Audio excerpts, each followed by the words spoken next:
Sav Sofer says a phenomenal shot in why the cuff is smaller than the Lifkoso.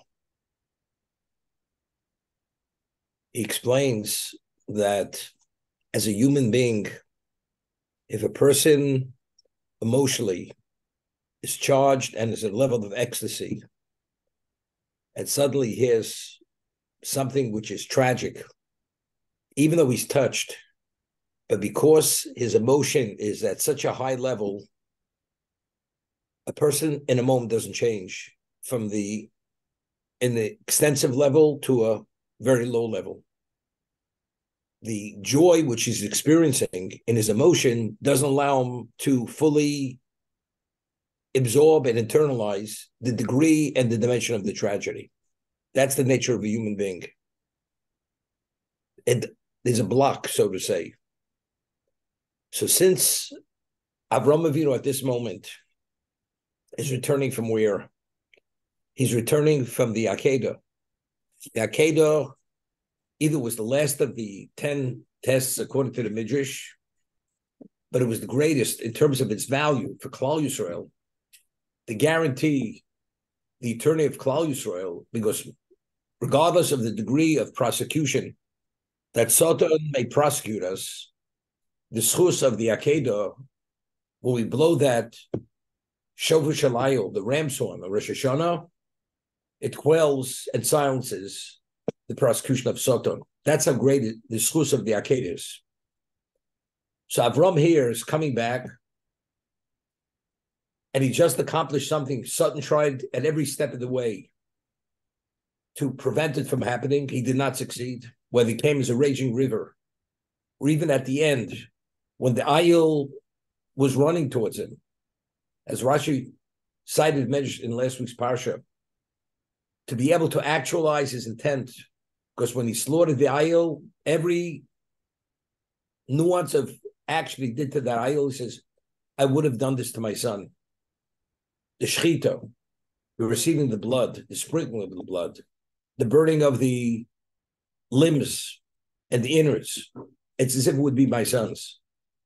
So he was able to concretize, to actualize the intent. So he put a lid on it. He secured it for all eternity. Klaus is guaranteed that the prosecution of Satan can never bring Klaus to an end. Chazal tell us that at the time of Kabbalah Torah, there was the blast of the shofar, and continuously it was getting stronger and stronger. That blast of the shofar, the sound of the shofar, which shofar was it? It was the shofar Elu Shel Yitzchok. It was the shofar. The sound was the sound of that ayil. It doesn't mean to say it didn't come from a horn, but it means the zechus of the Akeidah was the source of that sound. So the reason why Satan in no way wanted us to receive the Torah, the Gemara tells us, the only antidote to the Yetzer Hara, which incapacitates him, is the study of Torah, nothing else. So if that's the case, we're acquiring a level of weaponry that even this Satan cannot contend with it. It vaporizes him. So he tried in every way to prevent it from coming about. So what is the guarantee at Sinai, when HaKadosh Baruch Hu gave the Torah to Klal Yisrael? Why are we eternal? We're eternal because we have the source of the Akeidah. So therefore, at the time of the giving of Torah at Sinai, what was the sound? The sound was the shofar. Which shofar? Elu Shel Yitzchok. On Rosh Hashanah, we quote the pasuk. We say, "Vayomahu Yitokam Shofar Gadol." At that day, this is the gathering of the exiles. Hashem will blow that great shofar, the great blessed of the shofar. Ba'ovdim Meretz Ashur. All those who are lost will come from Meretz Ashur. Hadidochim Meretz Mitzrayim. Those who are cast away will come from Egypt, from all over. Gathering the exiles. What's the shofar gadol? You talk of a shofar gadol. What is that great blast of the shofar? It's Elu Shel Yitzchok. The same shofar that we heard at Sinai, which was part of the process to receive Torah at Sinai, that's the same shofar at the end of time. This is when all evil will come to an end. That's at the moment of the ingathering with the exiles. So again, that is its value. So Avram is returning.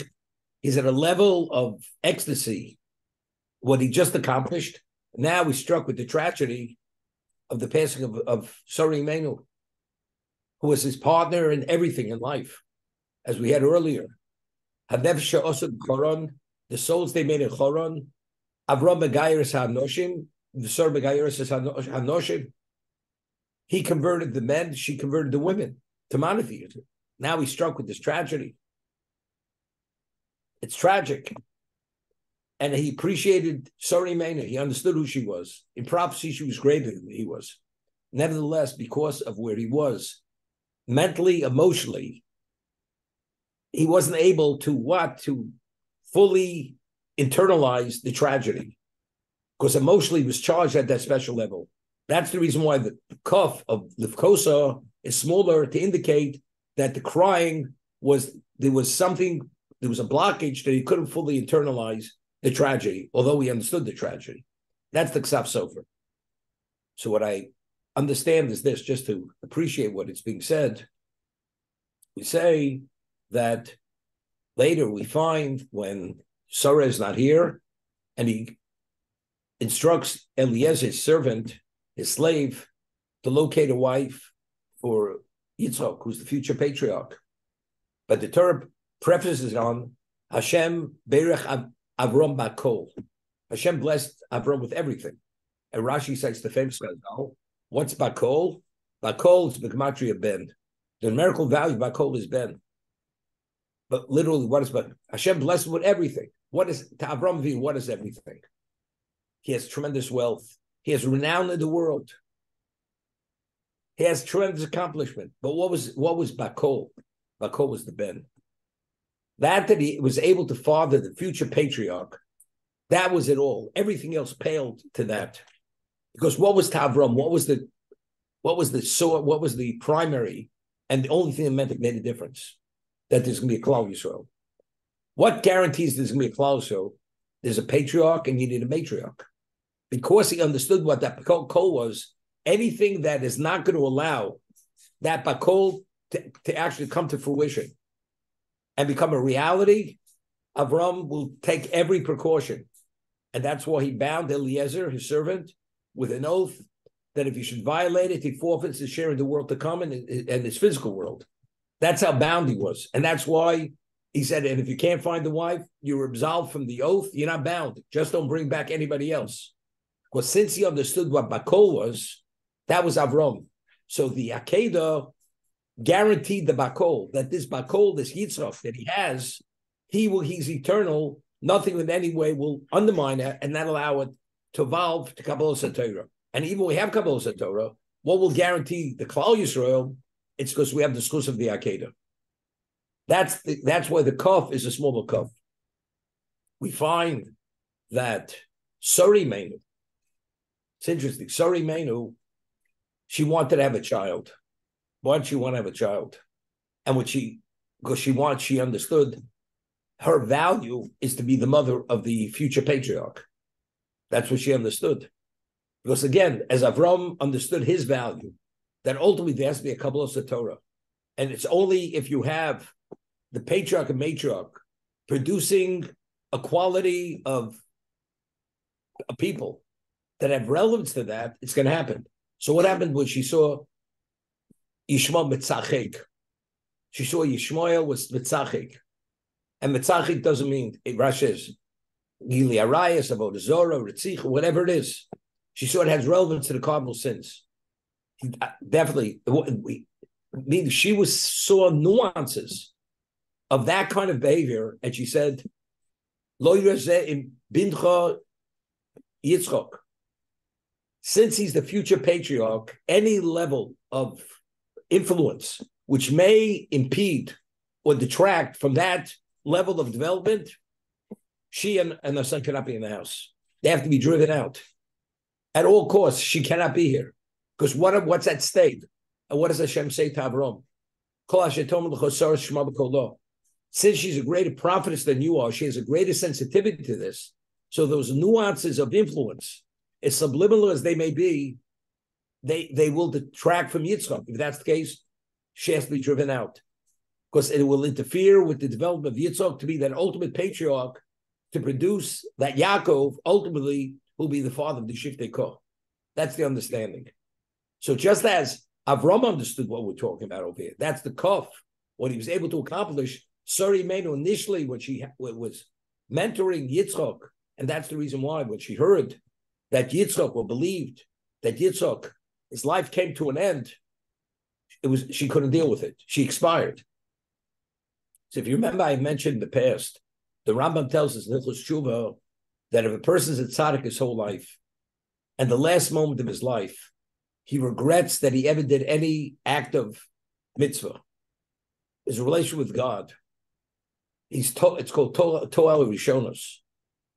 He says, I wish I never did whatever he did, positive. His record immediately is erased. There's no trace, no mention.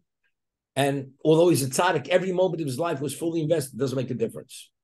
What did Sutton want to accomplish? If, let's say, Avraham Avinu would have come back and he hears the cause of his wife's death was the Akeidah, and he would say, I regret I ever went, because look what it cost me. If Chas v'sholom, he would have said that. As much as the Akeidah guarantees the eternity of Klal Yisrael, it's vaporized instantaneously. So Sodom is able to undermine it, to overturn the apple cart in a second.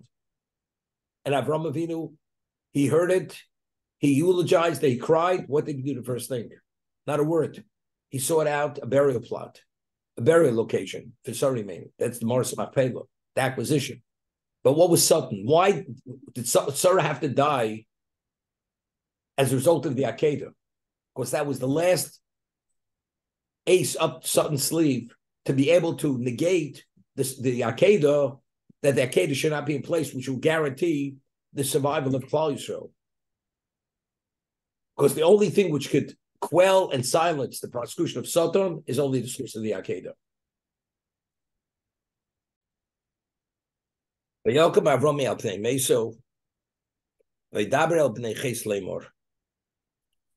he finishes the eulogy, he rises from the presence of his mess. And he speaks to Bnei Ches. Now he's beginning the process to purchase the burial location which he wants, which he knows, which nobody knows its value. I'm a ger, I'm a stranger, or I'm a citizen. Tenuli achuzas kever imochem.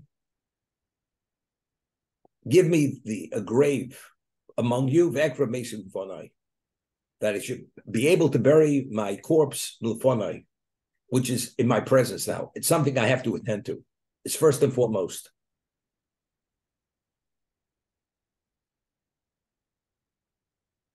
It's interesting. He said, Tnuli, give me. I mean, he paid a fortune. Avram originally was willing to pay whatever he had to pay. But he says, Tnuli. But what do you say, Tnuli? If actually he knew he was going to pay and he was willing to pay, happy to pay. The only one who said that he'd give to him as a gift was Ephraim. And the takeaway from there is Sadiq Risham Omrim Habe, but in terms of Avraham Avinu, he never intended or wanted it as a gift. So what did he give it to me? He should have said, sell it to me. Mechorli. What does he Tenuli?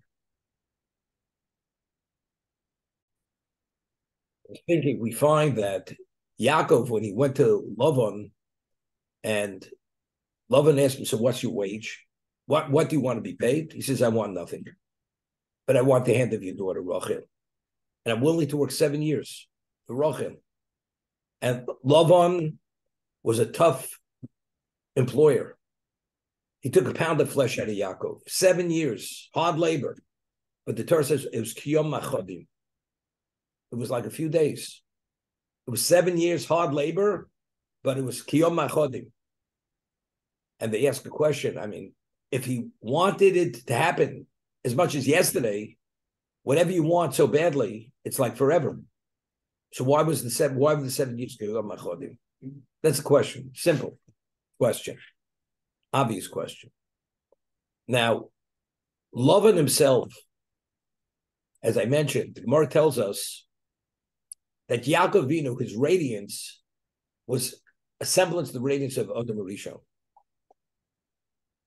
And when he asked for that wage, his daughter, he said, look, I have to marry him. In either case, I might as well give it to you. That was his response. Here's such a response. This is the ultimate epitome of creation. And he says, if I have to marry you off, I might as well marry to you. Besides, you're my nephew. Lavan had no relevance to appreciate for a moment who Yaakov was. Not only did he appreciate, he wanted to destroy whatever he represented, but he didn't appreciate Yaakov, even what he represented at this point. It's only later when he fled, when he had the family, he understood what he represented, then it's Arabi Ovi. Then he wanted to destroy him. But at this point, he had no idea who he was. And he had no idea who his daughter was. Rachel is the Akeres Abayis. Rachel, although the two matriarchs, Rachel and Leah, the primary matriarch was Rachel. Yaakov understands the innate value of Rachel. He could only build a Klal Yisrael only because of Rachel. So what is the value of Rachel? If you could, there's a piece of property, and its innate value is $1 trillion. And they said, you want to buy it because you're $1 billion. So the seller thinks he's getting away with who knows what he's making here. He doesn't realize he's selling something worth $1 trillion for $1 billion. $1 billion is a lot of money, but you realize it pales to $1 trillion. It was Yom HaChodim. Although he had to pay 7 years of hard labor, it was Yom he paid a pittance. Understanding the value of Rachel Imenu is Yom HaChodim. It's like he worked 3 days for her. It was meaningless in terms of what he received. That's the Yom HaChodim. Although he knows he's going to pay a fortune, it's Tanuli. Whatever you give me, it's like give me a gift. It's gratis. Because whatever I pay, it pales in terms of its innate value. Therefore, it's the equivalent of Tanuli. Because Sori Menu had to be buried there. It's Kiryas Arba. Oderman Richava were buried there. As I mentioned in Rabbeinu Bachya, when the soul ascends to heaven, to Shemayim, that's the most direct route for the soul going straight up. There are no impediments. There are no detours on the way up. That is the location I need no matter what. So whatever I pay, it's receiving it as a gift. Therefore, the language he used was Tenu. Tenuli. Give me Achuzas Kever. That's the way I understand it. Similar to Yaakov in terms of the Yom HaChodim. Tovli Torah's Picha Me'alfi Zova Chesef. David's words. Tovli Torah's Picha Me'alfi Zova Chesef. The words of the Torah have greater value than thousands of talents of gold and silver. It has greater value than Fort Knox. Right? Are you out of your mind? Rabbi, I could buy and sell you 1,000 times. There's no check which I can't write. But the one who understands what he is and what he is, you may believe that. But again, it's not reality. Avram understood what reality was. Therefore, he saw it as a gift. Tenuli achuzas kever. Therefore, David says, Tovli Torah spicha, me'alfi zov chesed. Shlomo says in Mishlei, Yikore b'pninim. Torah itself has greater value than gems, than diamonds. Diamonds, the Hope Diamond. A blat Gemara, a word of Gemara has greater value than the Hope Diamond. Okay? People may disagree with you, but you have a right to disagree. But it doesn't change the reality of what it is.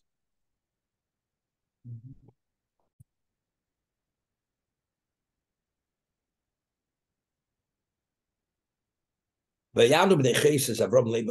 respond. They respond to him saying, Shema'ini Adoni, listen to me, our master. Nesi Elokim Atov Sochenu, you're a prince of God in our midst. The Mivchak Verelik first Meisecho. And the choice is grave. You have your pick. He didn't say initially what he wants. He says, I want a burial location. So they said, because you're in the Sea Elokim, whatever you want, it's yours. You have the pick. Ishmi menos kiro lo yichla mimcha. No one will deny you, withhold the burial plot that you want, to prevent you, to deny you, to bury your dead. Because in the Sea Elokim, it's our honor. Whoever gives it to you, it's our honor. Vayokim Avram, Okay, rises and he prostrates himself to show his appreciation. Now, so now they said, I have to pick whichever I want. He says, if you're agreeable that I should be able to bury my corpse the way I consider appropriate, Shemaini, listen to me, Ufigli Befram Ben Sochar. Set up a meeting on my behalf with Ephraim Ben Sochar. V'yiten li es marsa machpelah again. V'yiten li. What term is he using? Not v'yimkor li. Not sell me. Give me marsa machpelah, the cave of Machpelah, asher lo asher tzei sodeo. And he's identifying very specifically. And where is it located? At the edge of his field. Now he says, look, the kesef mole yitnenu li. So he's qualifying to them. When I said, v'yiten li, I will pay full value. He's saying clearly, he's telling these people who are going to present his request to Ephron, although he used the term v'yiten li, he says, b'kesev mole yitnenu li, b'sochem. And he will give it to me, b'kesev mole. I mean, it's a little contradictory. If he's paying b'kesev mole, what's yitnenu li? B'sochechem lachus kover. It seems to be contradictory. Yitnenu li, b'kesev mole. I guess a couple of things come to mind. One is, if you go to a fruit vendor, you say, may I please have, or please give me some cherries.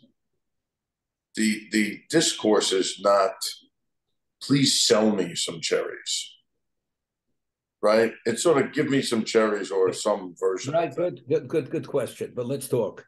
No, but and then the second Empire State Building.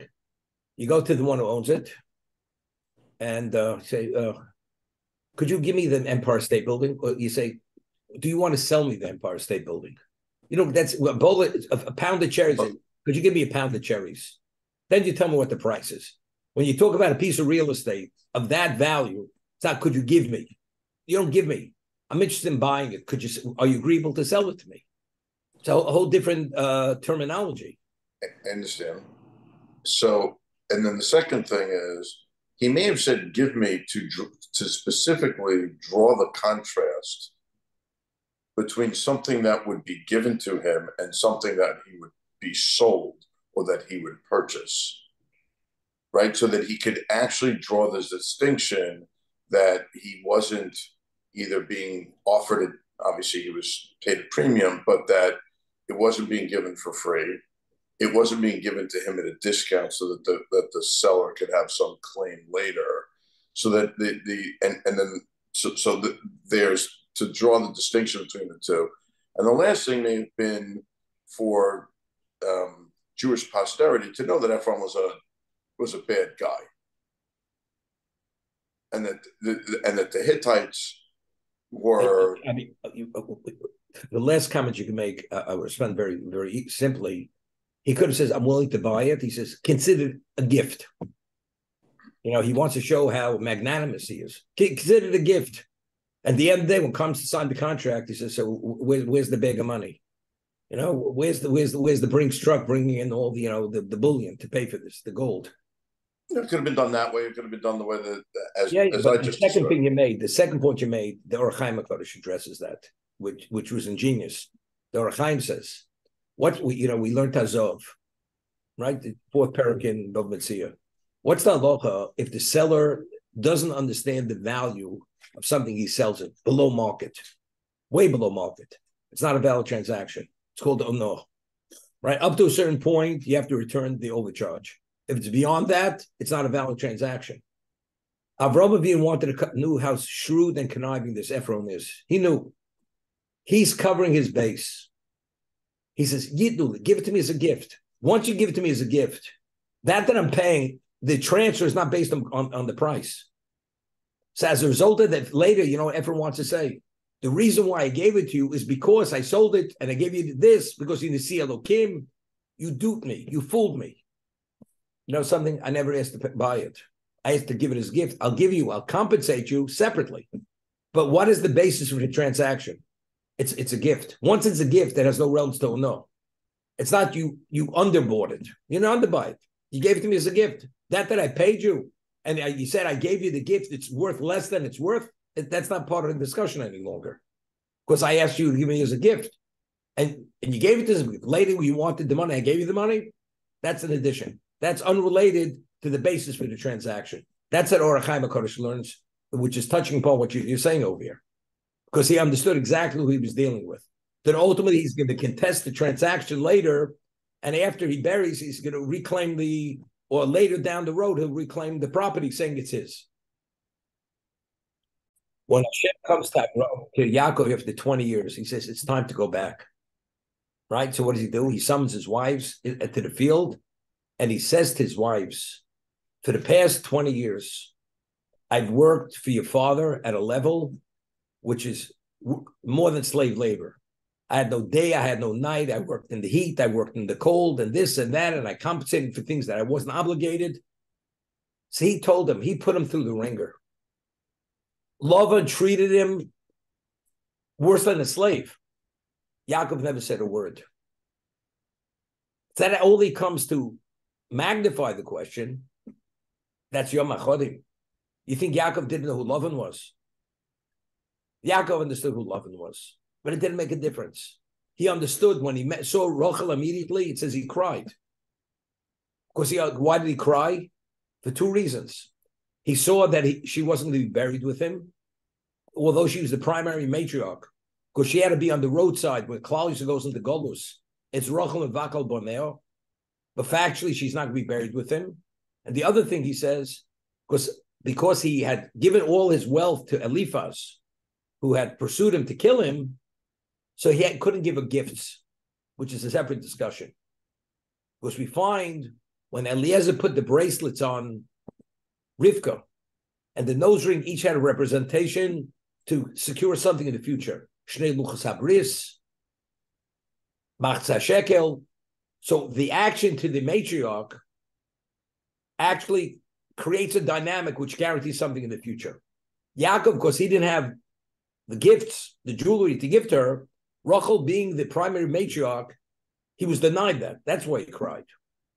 Yaakov is not a man who cries over petty, over things which have no true value. Not being buried with him in the Mars Machpelah, not being able to secure certain things which creates that dynamic for the future, that you cry over that. Just that the Gemara, Rebbe Kiva, wasn't an ordinary person. He was Okahorim V'tochen Zebezer. That was his dimension of greatness, Rebbe Akiva. But yet, when he came to a certain pasuk, it says he cried. He cried. Could you imagine? Rebbe Akiva crying. He was so moved. You know, he wasn't an emotional person. But when he came to the pasuk, it says, even when you do something, you intend to do something wrong. And it turns out what you did wasn't a sin. But since your intent was a sin, you're considered like a sinner. You need forgiveness. It says, Hashem Yislach Lo. Regarding a woman, she accepts upon herself to be a Nazir, and she doesn't realize that her husband nullified it, and she continues drinking the wine, going to the cemetery, cutting her hair. So she thinks she's violating the zeros. She doesn't realize she's not in the zero. But since her intent was to do the wrong thing, she needs forgiveness, and she needs kapara. She needs atonement. So Reb Kiva says, here you didn't do the wrong thing, and you need kapara. So when you do the wrong thing, intend to do the wrong thing, you can imagine how much kapara and how much forgiveness you need. He was moved by that. He cried. Yaakov cries. He's not crying over because he lost. The market crashed. That's what he cried over. That's Rachel Imenu was not in the Mars Machpelah with him, and he couldn't give her the gifts to create the dynamic which would secure the future of Klal Yisrael. That's what Yaakov cries over.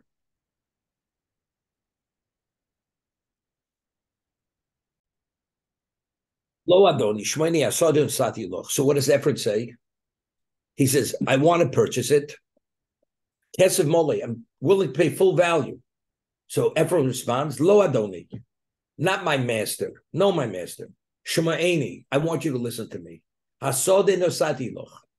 The field, considered as if I gave it to you already. Although the transactions take place, consider I gave it to you. And the cave within the field, also I've given to you. And I'm making this public knowledge, and I'm giving you this gift. Now bury your dead. In this public setting, how does he refer to Avram Avinu? Adoni, my master. If I'm a slave, does the slave have the audacity to say he's withholding anything from the master? This is exactly, he's setting the setting to later to contest this transaction. Okay? But Avram is as wise as he is, and he's going to cover every base. He was saying to Avram, although you're going to pay me a fortune, consider the gift because I really have no choice. I have to just release it to you. That's how intimidated I am by you. So really, whatever you pay me is not enough. I was really forced. I was compelled to give it to you.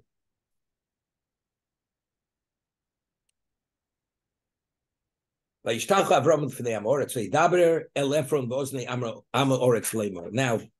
Avram responds. Ephron said what he said. Now Avram's coming back. Lemor, im ato lushmaini. So Avram says, I want you to listen to what I'm saying. You're telling me to listen to what you're saying. I want you to hear what I'm saying. Nosati kesva sode kach mimeni. Consider it as if I gave the money already. Take it from me. Ekram esmesi shama. And then I will bury my dead there. Without paying, not. So even to say you're giving it to me gratis because I'm your master, I'm not taking it without paying.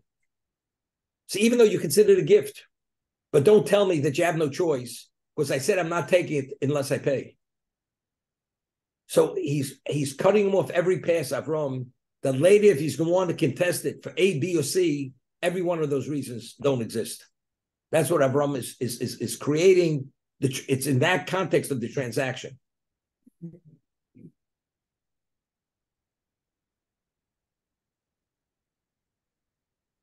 Now he comes back again. Vayan Ephron el Avram leimalo. Adoni shma'ini. He's mares to listen to what I'm saying. Arba meis eretz arba meis shekel kesef beni bein chomahi. He says, what's 400 shekel kesef between the two of us? That's basically core. So now he's showing his true colors, Ephron. First, he's giving it away for nothing. Avram says, I will not take it for nothing. I will pay full value. And all of a sudden, he's changing his position. He says, what's 400 shekel kesef? Between two friends. It's meaningless. And you're such a wealthy man.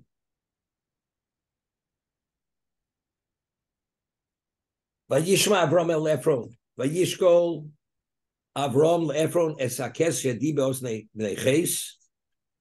Arba me'eh shekel kesef ovelo socher. What was the weight of those silver coins? Which just 400 silver coins? Ovela socher. It was minted, newly minted coins that there's no market in the world that would not take in the olden days. What determined the value of a coin? Its weight. It was minted and it was the weight of the coin. These were coins which were such heavy coins that in no market you wouldn't even have to weigh it in terms of no question it was a fortune. So this is not just 400 silver coins. It's ovela socher. There's no market in the world that these coins, you can't do a transaction with these coins. Here he's giving him a gift, and he says, what's 400 coins? What's 400 silver coins between two friends? It's meaningless. 1 second. Rabbi, why did he have to buy the field and the cave? Well, the cave he needed, of course, the cave is the burial site. I understand that. Question is, what's the reason he had to buy the field around it? That's to secure the cave. You don't want anything inappropriate anywhere near that cave. That's what it's about. We're going to see in a moment. In Pasuk Yud Zayin, it says, "Vayokom stay Ephron asher b'machpelo asher l'fnei Mamre." The field of Ephron, which is the Machpelah, asher l'fnei Mamre, hasod v'amora asher bo. The field, the cave, mechol eitz asher b'soder, asher b'chol gvulo soviv. Vayokom. What's Vayokom? It rose. What rose? So the two interpretations, meaning the transaction was concluded, meaning the transfer took place. Vayokom means it was elevated. And Rashi says, what's elevated? It went from the domain of a commoner to the domain of royalty, a different reality. Okay, I just want to read Rashi inside to expound on this a little bit. Vayokom Sdei Ephron b'tekuma ha'yisalo. It actually was elevated. It was upgraded. Sheyotze miyad hedjot liyad melech. It was transferred from the domain of a hedjot, an ordinary person, to the domain of a king. Shuto shel mikra, the sibilance of Vayokom asod v'apelo, bo means lemikne. It was acquired. The transaction took place. The transaction was concluded. Now, what's Vayokom? The first, it went from the domain of a commoner to the domain of a king. What does that mean? Torah has to tell me this. It's understand. It's understood. He's Avraham Avinu. He's Adoni. He's an ordinary guy, whatever you want to call him. Right? But what's the Torah teaching us? We're in the Gemara in Akeidah in Bava Metzia that it says the stable master of Rabbi Yehuda Nossi was wealthier than the Persian emperor. So Tosas says, how did he become so wealthy? By taking care of Rabbi Yehuda Nossi's horses or donkeys. That's when he would feed them at the time where Rabbi Yehuda Nossi would do his bodily functions, so people shouldn't be able to hear him screaming from the pain. But nevertheless, it wasn't enough to quell that the screaming shouldn't be heard.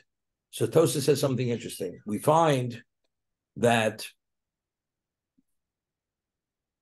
Yitzchok, initially, he lived in Geror by Avimelech, and he became very wealthy. Despite it was a famine year, he planted, and the crop was 100 times what a normal crop is during a normal year. This was a famine year. And he became very wealthy. And it says he had slaves, and he had sheep and camels. He had everything. And he became Ma'od. Godol Ma'od. He became very great. So Rashi, how did he become very great? So Rashi cites Chazal that the people in Geror would say, we prefer the dung of the donkeys of Yitzchok rather than the gold of Avimelech. You take the dung of Yitzchok's donkeys, you fertilize your field, what grows out of the field? Gold. You take the gold of Avimelech, you invest it, you know what comes out of it? You got dung. That's Chazal. So Tosas says that because the dung of the donkeys of Rabbi Yehuda Nossi, it was Rabbi Yehuda Nossi's animals, that dung, that fertilizer was ordinary fertilizer. So that's how he became so wealthy. Therefore, it generated a level of wealth. He was wealthier than the Persian emperor, than the Shvar Malka. Okay? Vayokom. It's an ordinary field. You can measure the acreage or the whatever, the dunim, whatever you want to call it over here. The same trees, the same this. No, it's not the same. You know, there's a famous word from the Chofetz Chaim, or maybe it was the Chofetz, maybe Reb Chaim Moses said it. You know, in Europe, you know, if you looked at a map of Europe and you want to locate Berlin, it was a large black circle, and in bold letters would say Berlin. London, same thing. Paris, same thing. The major cities in Europe. If you want to find Radun on the map, or the way it's spelled, Radun, R-A-D-U-N, you have to get a magnifying glass to locate Radun on the map. It was a little village. Streets weren't even paved. Havel is nothing. So I think Reb Chaim Moses says in Shemayim, there's a heavenly map. You take a look at Hashem's map. Radun is 98% of the map. Berlin, Paris, London, you can't even find it on the map. It's a different map. When Ephron had that property, the cave, it's meaningless. It's no different than desert land. Avram, he purchased it. This is the ultimate. This is prime real estate. This is what the world is all about. This is the center of the universe. That's Vayokom. It left the domain, it was transferred from the domain of a commoner to the domain of a king. This is Malchus. When we say that Bonam atem Hashem lokechem. Jews are considered b'nei Melochim. We're princes. Jews are prince. You're a prince. The non-Jew, chas v'sholom, physically could take you down in a moment. In what way you're a prince? We're princes in exile. They don't understand who we are.